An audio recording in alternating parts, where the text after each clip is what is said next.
시청자 여러분 안녕하십니까? 무기고 시간으로 돌아왔습니다. 오늘은 오랜만에 러시아 전투기인가요? 네, 요즘 제가 비서방권 무기들을 좀 많이 소개하는 느낌입니다. 그런데 이제 비서방권의 대표적인 5세대 전투기는 지난번에 소개해드렸던 중국의 J-20하고 J-35가 있었고요. 전통의 군용기 강국 러시아 역시 수호이 57과 체크메이트라는 5세대 항공기를 가지고 있죠.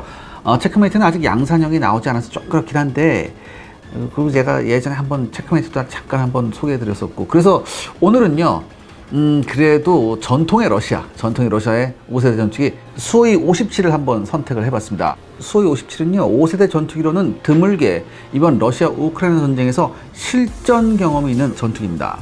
여러 가지 사정으로 5세대 전투기 후발주자인 중국보다 양산에서는 뒤졌지만 이번 전쟁을 통해 가능성을 보인 수호이 57을 여러분들과 함께 알아보겠습니다.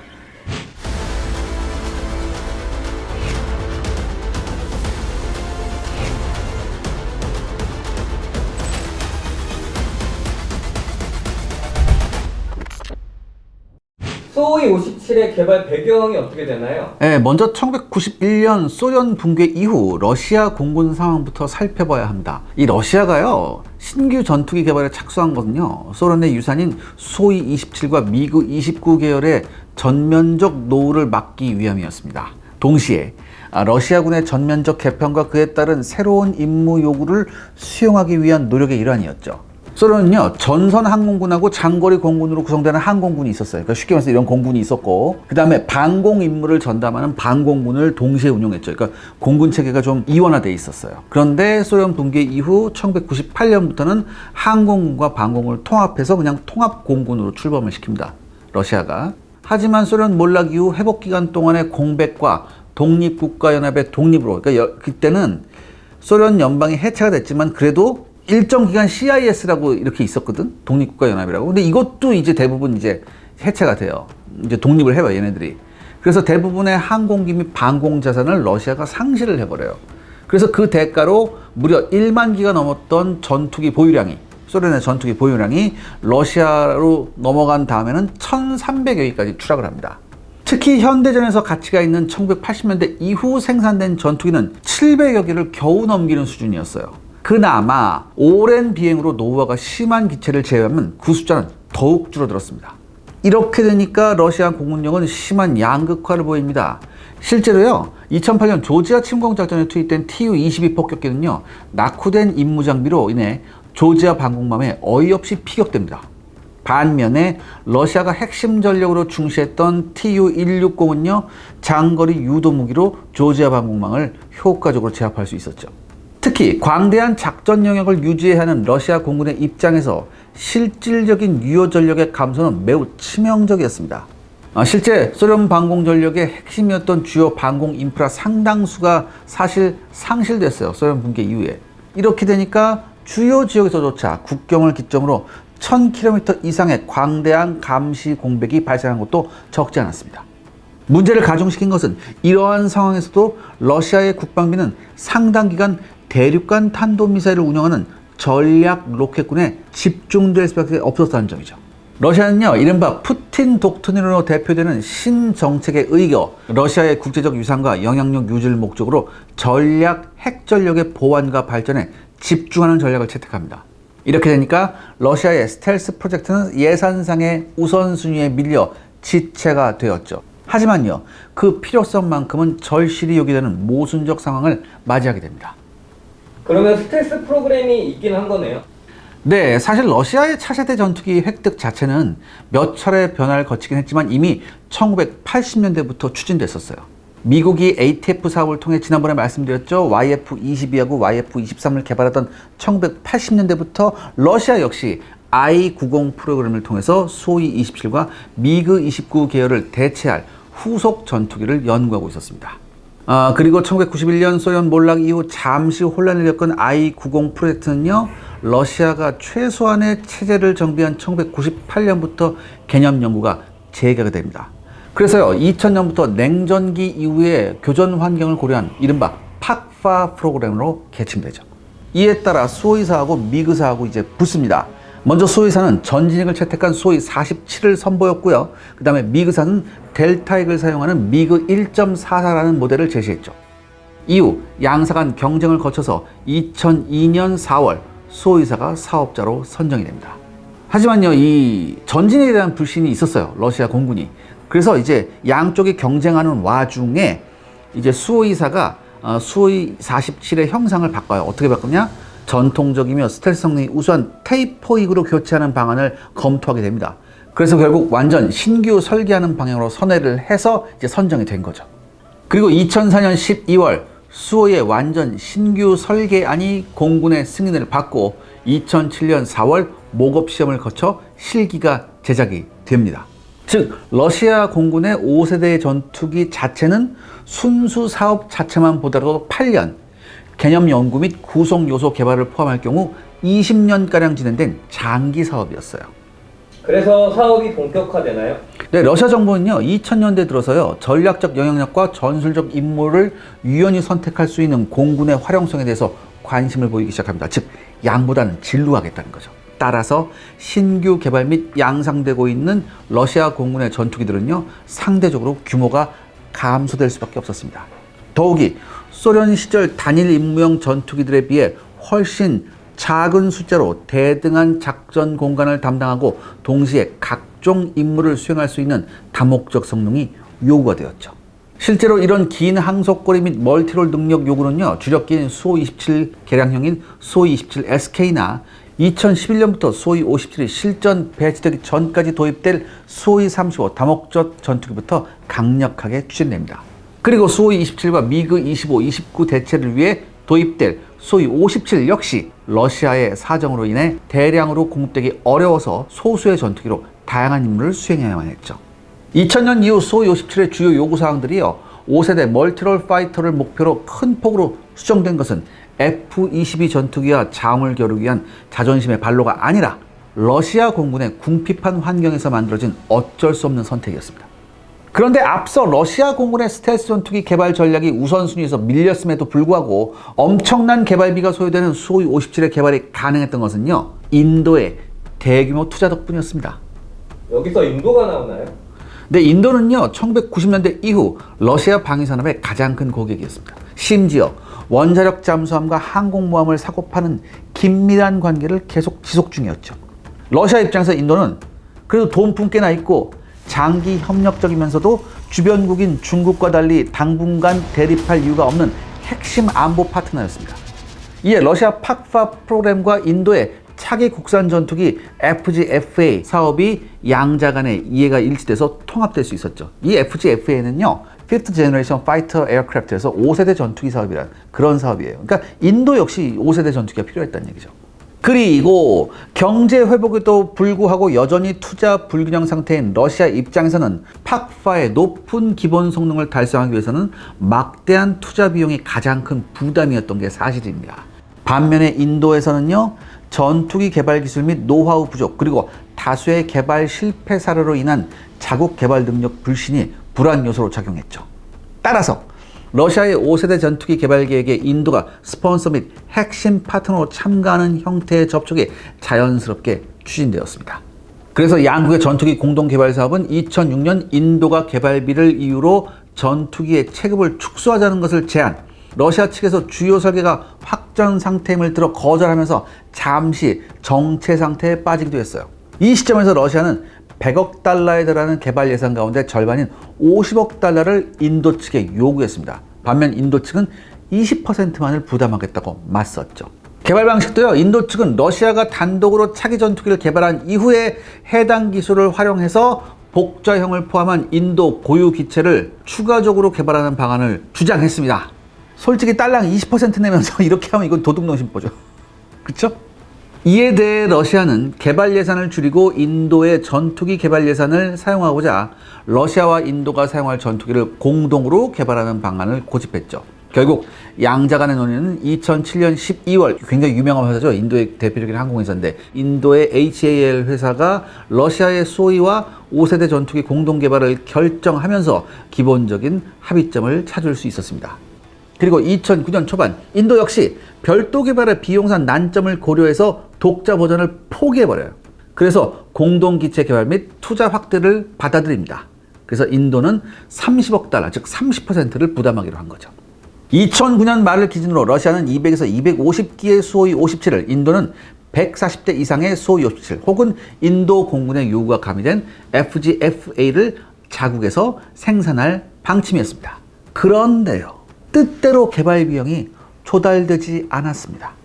수호이 57의 주 개발자인 수호이를 포함한 러시아의 방위산업체들은요, 대형 무기체계 개발 비용 상당액을 스베르방크에서 융자받아 사용했습니다. 이 스베르방크는 러시아 정부 소유의 저축은행이에요. 근데 문제가 뭐였냐? 2000년대 이후 수호이사가 주요 개발 사업의 지원과 판매 부진 때문에 이 융자의 규모가 점차 눈덩이처럼 불어납니다. 이렇게 되니까 러시아 정부에서 지불 보증을 하거나 중간 비용을 지불하면서 자금난이 부분적으로 완화되기는 했었지만 2014년 크림반도 사태 이후에 러시아에 대한 경제 제재로 인해 그마저도 제한되고 말았어요. 이 문제가 2015년에서 2016년 이후 러시아 대형 무기 사업 개발 지연의 가장 큰 원인입니다. 수호이 57의 개발과 생산 역시 이 수렁에서 벗어나지 못했고요. 유일한 돌파구는 뭐냐? 해외 공동 개발을 통한 자금 조달, 즉 인도와의 공동 개발 분담금을 되도록 많이 받아내는 거였어요. 하지만 인도는 사업 참여 비율과 기술 이전에 대한 러시아의 제한에 굉장히 불만이 많았었습니다. 특히 수호이 57에 장착되는 AL-41F 엔진은 신뢰할 수가 없었다고 생각했어요. 또한 러시아제 기체와는 다른 레이더 탑재에도 불만이 있었습니다. 더욱이 인도가 생각한 것보다 이 기체의 RCS 저감률이 높지 않다고 생각했어요. 그리고 기술 이전의 내용도 제대로 지켜지지 않을 가능성이 높다고 인도는 판단하게 됩니다. 결국 이런 기체에 30억 달러나 쓸 수 없다고 인도는 결론을 내립니다. 그래서 인도는요, 느닷없이 2017년 공동개발 협의를 거부가 됩니다. 그 결과 최소 30억 달러 규모의 외부 투자 가능성이 사라지고 맙니다. 그리고 우여곡절 끝에 인도는 여러분 아시다시피 라파를 구매해버립니다. 러시아는 인도를 위한 복자형 수호이 57을 개발 중이라고 아직도 하고 있으나 정확한 여부는 불분명해요. 아마 안 하는 것 같아요. 또한 전통적인 거대 고객인 중국 역시 자체 개발형 5세대 전투기인 J-20을 생산하고 있었거든요. 그러니까 수호이 57을 대량 도입하며 개발 비용을 분담할 만한 고객이 사실상 없어져 버립니다. 그 결과 수호이 57 최종 개발과 생산 계획 상당수가 크게 지연돼요. 또한 코로나19 확산으로 인한 심각한 경제 위기 역시 이런 상황을 장기화시켰죠. 그래서 시제기가 언제 나오나요? 아무튼 2010년에 시제기가 나오긴 해요. 2010년에. 그러니까 시제기가 나와서 1월에 첫 비행에 성공을 해요. 그리고 그 후에 계속해서 시제기가 나오긴 했는데 2014년 6월 10일에 그 시제기 중 하나가 5호기였는데 얘가 착륙 도중에 화재가 나서 이제 전소가 되는 사고가 있었고, 아무튼 여러 사고가 있었는데, 아무튼 그래도 러시아 공군은요 2020년까지 55대의 수호이 57을 전력하기 위해서 최소 12대의 선행 생산을 시작하려 했습니다. 하지만 이마저도 2019년 12월 말 선행 생산 1호기가 시베리아 동부에서 비행 제어 체계 오류로 추락하면서 사고 원인을 조사하고 결함을 수정하기 위해서 10개월가량 일정이 지연이 됩니다. 아무튼 이 사고로 선행생산 2호기의 초도 비행은 2020년 11월 3일까지 미뤄졌어요. 그리고 러시아 우크라이나 전쟁 직전까지 딸랑 6대의 양산형이 나옵니다. 그리고 전쟁 중인 2022년 말 10기까지 러시아군한테 인도가 완료돼요. 그러니까 러시아군은 딸랑 10개 있는 거예요. 지금 앞에 프로토타입 빼놓고서. 러시아 정부는요, 올해 수호이 57을 2028년까지 내수용으로 76대까지만 제작한다고 공표를 했습니다. 배치 축소의 주된 원인은 역시 뭐다? 돈이 없어서요. 인도도 떨어져 나갔고 수출 전망도 밝지 않으니까. 또한 국제사회의 지속적인 대러 경제 제재와 러시아 우크라이나 전쟁으로 러시아의 경제 상황이 매우 나빠졌고요. 엔진 문제와 지속적인 개량으로 도저히 100단위의 대량 생산을 할 수 없는 상황이라고 합니다. 사실상 의미 있는 숫자의 생산이 아닌 어정쩡한 규모의 전투기가 되고 말았어요. 시청자 여러분들의 구독과 좋아요는 영상 제작에 정말 큰 도움이 됩니다. 여러분들 부탁드리겠습니다. 구독과 좋아요. 그러면 수호이 57의 스텔스 수준은 어느 정도인가요? 네, 수호이 57 공개 이후 가장 논란이 된 것은요, 스텔스 형상 설계 분야였습니다. 이는 초도 비행을 통해 공개된 수호이 57의 형상이 그간 F-20이나 F-30을 통해 입증된 통상적인 스텔스 설계 기법에 대한 인식과는 많은 차이를 보인 것이 원인이었습니다. 여기에 덧붙여 소위 57 개발 기간 동안 나돌던 플라즈마 스텔스 기술과 관련된 루머로 인해 혼란이 가중되기도 했죠. 이게 플라즈마 스텔스가 뭐냐면 이제 이 비행기 겉면에 이제 전기 플라즈마를 이렇게 입히게 되면 이게 레이더에 안 걸린대. 근데 이제 계산을 해보니까 날아가는 비행기 주변에 이런 플라즈마를 하려면은 거의 발전소 한 개의 발전한 전력이 필요하다고. 아무튼 이게 그래서 나가리가 됐죠. 특히 가장 대표적인 논란은요, 비즈니스 스탠다드지의 인터뷰에서 거론된 인도 차기 전투기 FG-FA의 RCS가 소위 30의 40분의 1인 0.5 제곱미터라는 부분이었습니다. 이 FG-FA가요, 팍파 프로그램에 통합되었으니까 이 소위 57의 RCS도 그 수준에 준한다는 그런 논리였죠. 그러니까 쉽게 말해서 소위 57의 RCS가 얼마?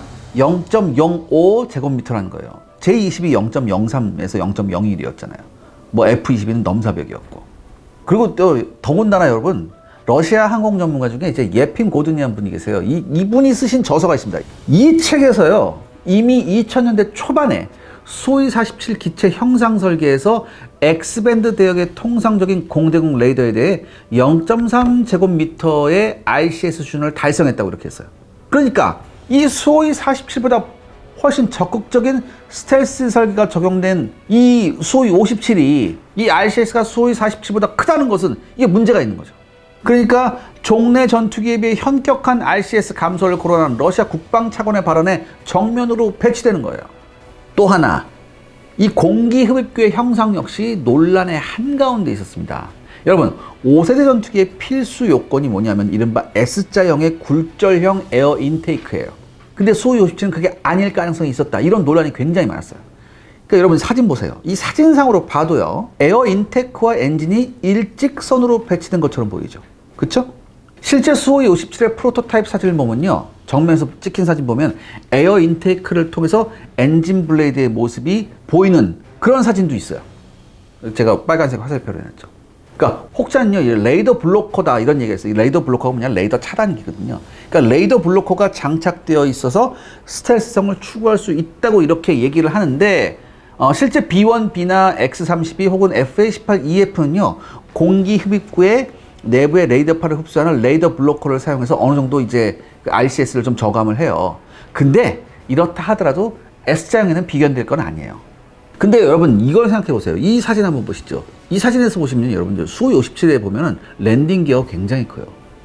그러니까 사진에서 보듯이 대형 랜딩 기어가 경납될 공간을 고려하면 S자형 에어 인테이크가 설치됐을 가능성이 높아요. 여기에 레이더 블로커가 추가 설치됐다고 보고 있거든요. 실제 소위 57은요, 양산형부터 사진에 보시는 바와 같이 S자형 에어 인테이크를 설치하고 있습니다. 하지만 소위 57의 스텔스 성능에 대한 의문 요소는 여전히 많죠. 구체적으로 동체 하부로 크게 노출된 공기 흡입구가 레이더 반사율을 높일 것이라는 지적이 있어요.